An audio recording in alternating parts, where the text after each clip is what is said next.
A big factor in his previous trials. He was convicted in 2004 of slipping into 12-year-old Stephanie Crow's Escondido bedroom and stabbing her to death. But an appeals court ruled that he didn't get a fair trial, and he was acquitted at a second trial in 2013. Tuitt will be back in court for this new case next month. Investigators hope that surveillance video will help catch an arsonist who destroyed a woman's business in Talmadge. The video shows the man riding up on a bicycle to AA Fashion on El Cajon Boulevard January 12th. He leans down and starts the fire, which appears to knock him off the bike. The fire caused $1 million damage to the business. Owner Ann Chan lost everything. Last night I didn't know, nobody called until my neighbor just called me. Your store burned. No, nothing. Chan says all of her money went to opening the store 4 years ago. The age and the race of the arsonist is not known, but call police or Crime Stoppers if you have any information about who he is. A day in court for the man accused of running over and killing a father of two and then grabbing food at a taco shop afterwards. Our 10 News reporter Mimi Alcala is downtown where the victim's wife had some strong words after the hearing. My husband was a loving father, friend, husband. Through tears, Katie Gordon described her husband, Jason Gordon. He was a father of two one-year-old little girls. Gordon was killed after he was hit by an SUV while attempting to cross Market Street around 2 Sunday morning. In court Friday, 28-year-old Christopher Nunez pleaded not guilty to 1 count of felony hit and run. The defense attorney described him as a student at City College, a father and fiance, and someone trusted by the community. He, on his spare time, coaches soccer, youth soccer, started his own youth team, and that he did with the trust of the community, a trust of parents that he had.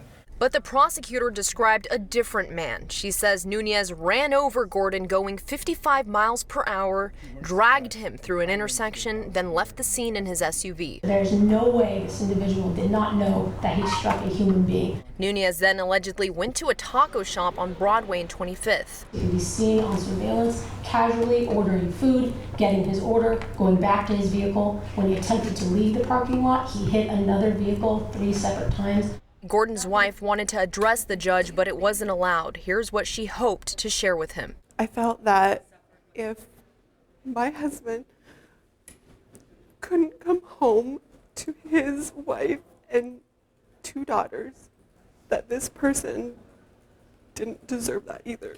Mimi Alcala, 10 News. Nunez faces a maximum of 4 years in custody if he is convicted, but the investigation is still ongoing and he could face more charges. A surprising turn of events involving a man accused of getting violent while going door to door asking for money for charity. That was Corey Terry last November. The self-proclaimed missionary worker was caught on camera cursing and taking multiple swings at residents in PB after they declined to offer a donation. He was scheduled to have a preliminary hearing this morning. Instead, the DA dropped all the charges and then recharged him this afternoon. Terry pleaded not guilty. The judge also ordered him to stay away from the 2 women behind the camera. A USD student studying abroad in New Zealand is facing a long recovery after a terrible skydiving accident.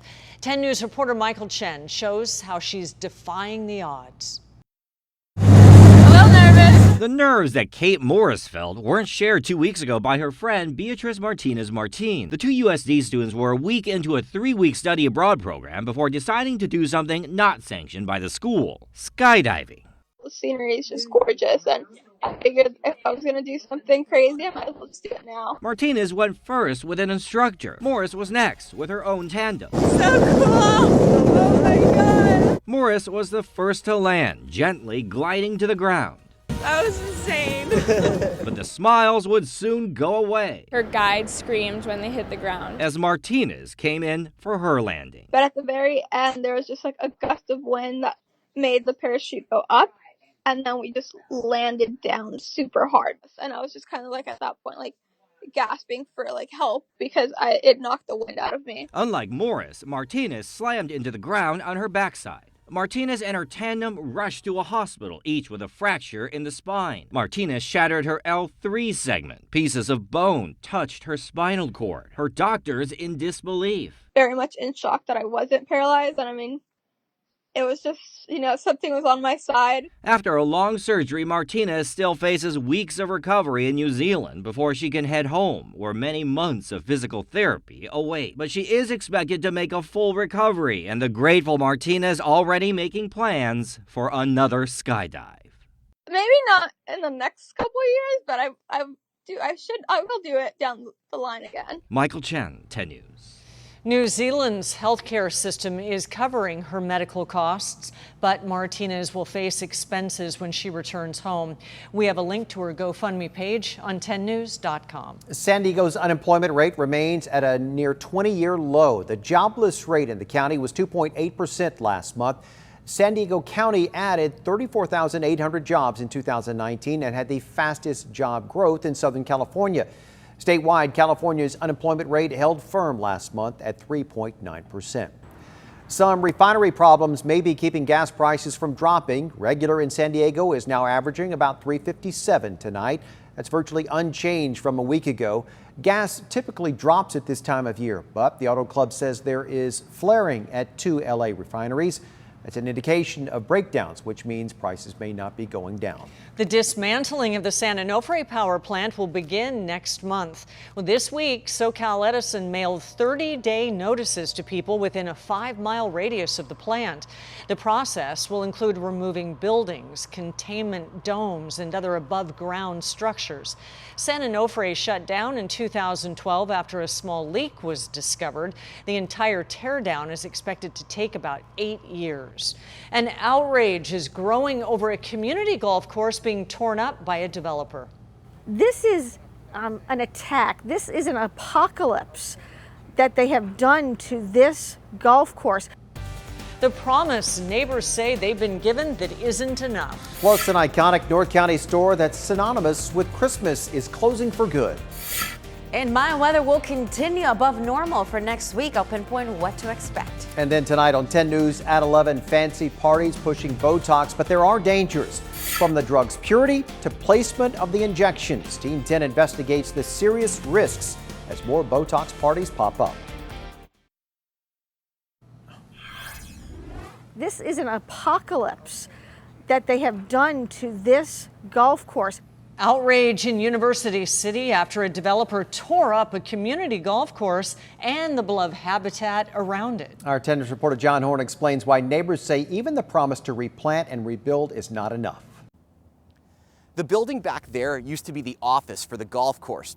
But if you see what's beyond it now, teeing off is just about the last thing you'd think about doing. I'm just sickened. I am just sickened. John Murphy doesn't hold back when he looks out upon what used to be the Town Park Villas golf course in South University City. But they've just let everything go here because they know that we're going to be torn down. Murphy lives in the Town Park Villas, an aging senior living complex on the west side of the former course. Developer Willmark owns that complex and plans to replace it with new housing. As part of the project, it's doing stormwater and drainage work. But nobody in the neighborhood expected that to mean turning the old golf course from this lush oasis to this dry wasteland. We've all seen drainage projects. You dig a ditch, you put in the pipes, and you cover it over. You don't have to take an entire slope's worth of trees. Janice Dady lives above the golf course. She and a group of neighbors are seeking answers as to how the city could allow Willmark to remove the entire canyon and habitat. And we want to know how you can be saying climate action plan, grow trees and protect trees, and allow this. It's disgusting. The developer is expected to rebuild the golf course as part of the project. John Horn, 10 News. A city spokesman says the project did undergo a full environmental review and its code enforcement division didn't find any violations. All right, speaking of golf, the party is over for San Diego's Phil Mickelson at the Farmers Open at Torrey Pines.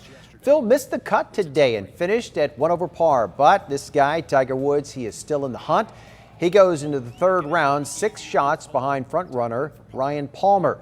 He has a 2-shot lead at 10 under par. A Christmas tradition is ending in Escondido. I'm Amanda Brandeis. Known for its one-of-a-kind items, Canterbury Gardens and Gifts will be closing its doors for good. The owner says despite customer loyalty, competing against the internet has taken its toll. Dave Hansen travels the world to find unique items. That too has become more challenging. One loyal customer says she spent thousands of dollars here over the decades. I have a storeroom and it's full with stacks and stacks and stacks. The store will stay open until the last item is sold. He estimates that'll take a few more weeks. Amanda Brandeis, 10 News. And I thought I loved Christmas. Yeah, they love I don't Christmas. have that many decorations. The Lunar New Year is tomorrow, and you can celebrate at the San Diego Tet Festival. It started today. It runs all weekend at Mira Mesa Community Park. It features live entertainment, food, rides, dancing, and martial arts. Tomorrow's festivities include the Miss Vietnam of San Diego pageant. The Tet Festival is free, starts at 11 a.m. tomorrow and Sunday. This 10 News Pinpoint Weather Report is sponsored by Anderson Plumbing, Heating and Air. Nobody wows clients like we do. We have so many events that are taking place outside this weekend. Perfect weekend for everybody, too. It'll be nice. That's right. Whether you're like 70s or 60s, you can take your pick. One will be a little bit warmer than the other, but both days this weekend are going to be fabulous. As we look right now, the current conditions, 58 degrees, cooling down quickly. Usually when sun sets, the temperatures cool down very rapidly, and tonight is going to be quite chilly, even though tomorrow will be nice and mild. Our 10 News weather watchers sent in some photos. This one from Rancho Penasquitos, lovely. You can see those high clouds out there, making that sunset so much better. From Carlsbad, also a very similar view, and right now visibility is starting to drop in a couple of spots, including Carlsbad, where it's averaging about 2.5 miles. The rest of the county and farther inland looking great at 10 miles, which is perfect. As we go into tomorrow morning, patchy fog will be developing, mild temperatures to start off the weekend, then slightly cooler on Sunday as an upper level system passes just to the north. Close enough to bring clouds and a cool down, but not close enough to bring any precipitation this weekend, so we're going to keep it dry. Tomorrow, we'll see more clouds building by the end of the day into the morning hours. And then look at Sunday by 7 o'clock, but turning mostly cloudy. All those clouds should be completely out by Monday, with more sunshine on the way for next week. So tomorrow will average from 70 to 75 from the coast all the way inland. Tonight, dropping into the mid-40s in areas like Ramona, 49 in San Diego. Traveling around the county, 70 Spring Valley, 73 in Poway, also in the 70s in Santee and Alpine, 70, 63 degrees, a little bit cooler in La Jolla, but as you go farther inland, it's going to be mild, 73 Escondido, close to 60 in Julian tomorrow, under beautiful sunny skies. In our 10 News Pinpoint 7-day forecast, patchy fog tomorrow, a little bit more fog Saturday night into Sunday, and then clear skies into next week with temperatures in the 70s from Monday through Friday. By Friday in our inland communities, though, a week from today, almost 80 degrees. But again, beautiful weekend, low 70s tomorrow, 60 Sunday, and then Monday temperatures will be in a gradual warming trend, and it'll peak by Friday. Perfect winter. Yeah, Yes. we're going to see a lot of hikers out there over the Oh, weekend. yeah. Perfect for it. Well, you see them all over texts and social media, and now emojis could be coming to license plates. The bill now on the table. Next. Tonight's Fact or Fiction is brought to you by America's Finest Carpet. In tonight's Fact or Fiction, we're looking into a story that caught our eye today. It claims Vermont may become the first state to allow emojis on license plates. And it's true. A bill introduced this week in Vermont's legislature would create new vanity plates featuring emojis. Drivers would be allowed to add one of 6 available emojis, which would be alongside the usual letters and numbers. And the bill doesn't say which of the 3,000 recognized emojis the drivers will have to choose from. And this wouldn't be the first in the world. License plate emojis were legalized last year in Queensland, Australia.